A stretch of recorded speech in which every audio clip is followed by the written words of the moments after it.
debt of gratitude. Thank you. I'm happy to now take your questions. Yeah, I'd like to ask CEO Kelly.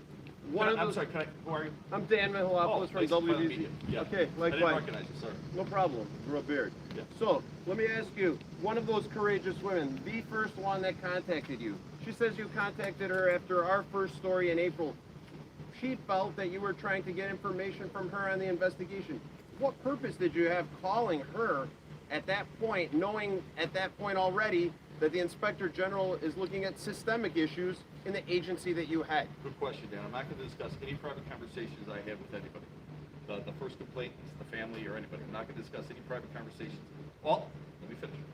All I can tell you is I have committed to this from day one. My commitment to that young woman, that family, all these complaints, but it's playing out. And it's starting finally to play out in our favor. And I don't want lost sight. These suspensions today are big. This is going to send a ripple effect through the district. All these managers that are standing here in support of me. They're standing here to witness the gravity of what we're doing here today. We're rooting it out. I know you have a follow-up. Yeah, could you just repeat, I'm sorry, this is my last question. Could you just repeat who are the two positions? I don't know if you can say their names or would say their names. I mean, obviously we'll be able to know from the payroll, but... You're going to be able to connect the dots, but I'm not allowed to say the names. What are their titles? I'm going to give you the titles again. It is the Assistant Director of Beaches and Pools, and it's the Beaches and Pools Manager. Roseanne. Can you tell me how many of these cases are going to lead to criminal investigations? Can we expect police to take over some of these? So it's a great question. It's a question I've been asked a lot. As far as I know, I think there's 3 more investigations pending, and I'm hoping that in September, the Inspector General's final report will be released. So those of you who aren't really familiar with the way it works, the Inspector General's office in the Chicago Park District is 100% completely independent of me. I have no authority over the Inspector General. Now, we work well together and we work closely together. That question and a lot of questions with regard to the investigation, they have to be referred to Elaine Little, our Inspector General. But let me finish. Although you didn't. But I want to say one other thing. My commitment to everyone in this is, if there is a criminal charge brought, I will be in the courtroom with you. I will do anything I can, and my office will do anything you can to support it. When you're trying to root this out, we have to send a message. If it's got to go criminal, it's got to go criminal. All right, just to follow up on that, did you say there's 3 more investigations pending with the Inspector General or 3 criminal investigations? 3 more investigations with the Inspector General.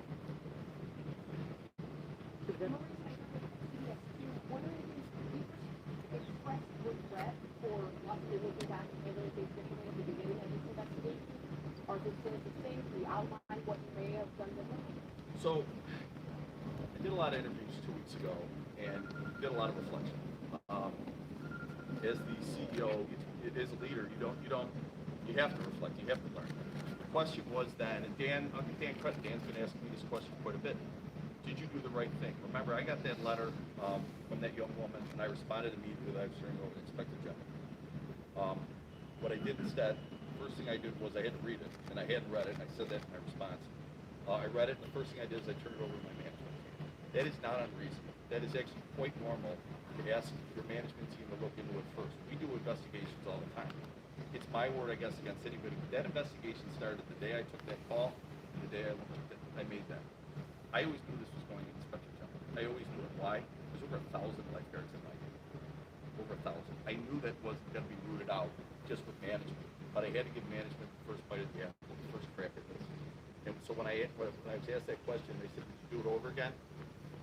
I've reflected on that over and over and over, and all I know is this: whether I turned it over to the inspector on day 2 or that 6th week, we'd be right where we're at right now in this investigation. We're 18 months in. Hopefully, it's going to wrap up soon. And again, all of us are collectively working on this. This is top of mind, and we're going to root it out. I can't be any more sincere on my position on this. One of your several responsibilities, initially, the managers that you went to, was one of those Eric Fisher? No. The manager I went to was Alonzo Williams. He's my chief program officer. Alonzo then went to Eric Fisher. Okay. But I'm sorry, I'm not quite finished. Go ahead. But we understand that Eric Fisher's daughter is named in the complaint. Was that a good idea to have him involved, given she's in her name with the complaint? He He's the head of my unit. This is all part of the investigation, and this is all going to come out. I don't want to get any further into talking about my employees' names. But isn't that a direct conflict of interest with his own daughter? He doesn't directly supervise her. Sorry? He does not directly supervise her. But I'm gonna leave that to the Inspector General. That's a good question for her. I'm not gonna get any further. Can you tell us some of the beach houses and schools that were most impacted by this? Were there particular hotspots? It's the lakefront. The first complaint was at Oak Street. That's where this all started at Oak Street. Say that again, your mic cut out. It did? I'm sorry. Oak Street. Dan? Just one other question from me, and that is, were there people who were accused of very serious sexual misconduct who continued to work on the beaches this summer? That's a question for Elaine And Little. That's a question for Elaine Little. If they are, and we go after them criminally, I'm there. I want to stress a couple other things while we're still talking. Some of the measures that we took action on immediately that I don't know if they've gotten out enough is my senior counsel, Heather Kyle, has stepped up to be my internal monitor on this. A new deputy chief of program. Can you guys hear me? The mic is cutting in and out. Okay.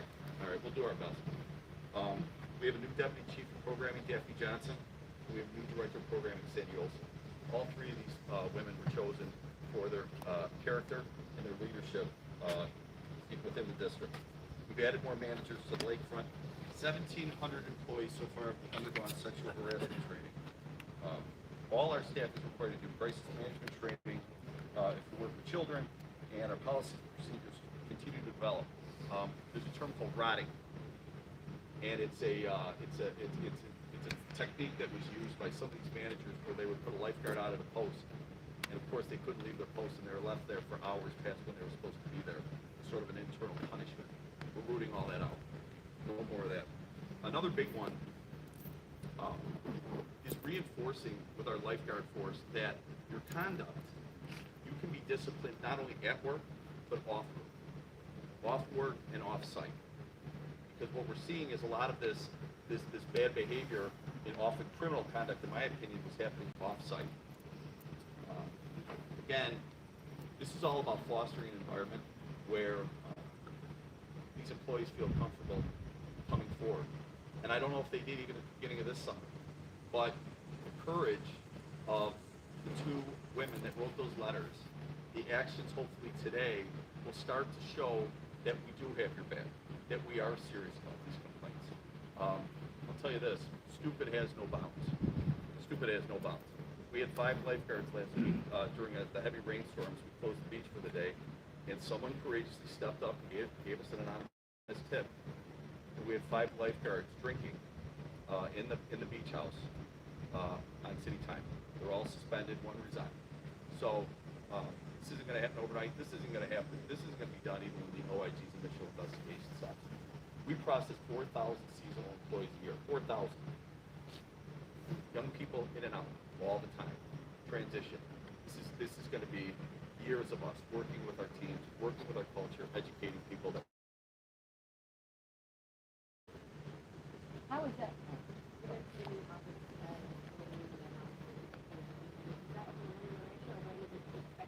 No, my goal is to have it baked into my budget in 2022. What's become clear to me is, Inspector Generals traditionally did not always investigate sexual abuse claims. That was often referred back to management. In addition, and this is what I've come to realize, is higher education has done a better job of this. And I think part of it is because of the complaints that they've had to deal with over the years. But there's a gap. There's a gap. I don't think there's probably a park system in the country right now that has this office. But I can assure you we're going to be the first, if not the first. And again, we're going to call it an office of protection. It really is to just fill in those gaps. Add yet another layer where people can go to formalize their complaints.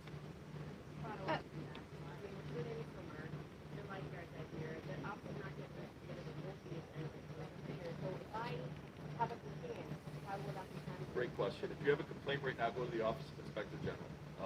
If you go to our website, chicagoparkdistrict.com, you will be in the Office of Inspector General within 2 clicks. Just go to the contact us prompt.